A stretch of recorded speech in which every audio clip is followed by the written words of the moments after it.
regardez là le plateau de macarons. Ah oui. Attends, attention, un macaron, un don, elle a dit.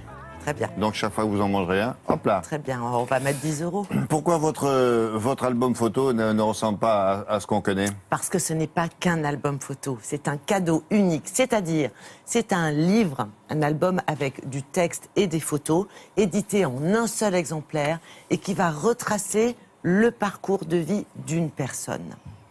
Un exemplaire, une trentaine de pages, avec des textes et des photos qui sont conçus et mis en valeur pour refléter la personnalité de la personne. Non, parce que le texte était déjà connu. Vous savez, vous faites écrire ça par un écrivain public ou quelqu'un qui vous fait votre biographie. Exactement. Là, c'est pas uniquement la vie privée, ça peut être tout simplement la transmission d'un savoir-faire.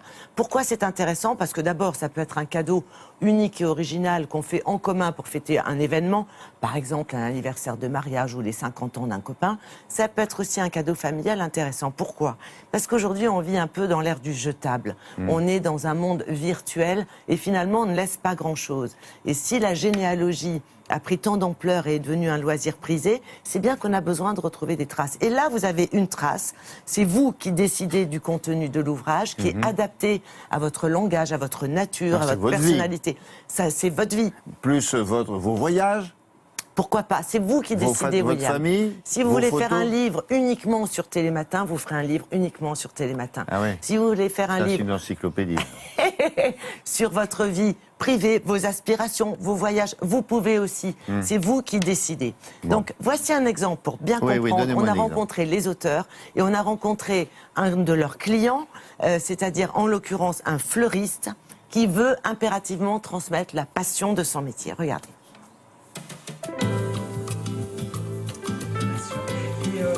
Le concept, c'est de réaliser des albums qui sont destinés finalement aux familles. Nous avons réalisé que la transmission n'était pas toujours faite. On raconte comme ça, de bouche à oreille, les histoires, mais finalement, c'est pas matérialisé réellement.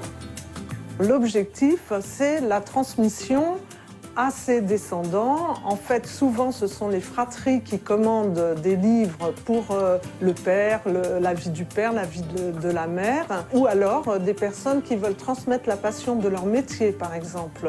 Là, actuellement, on prépare un album avec un fleuriste qui a la passion des fleurs et qui, donc, veut transmettre ceci à l'ensemble de sa famille.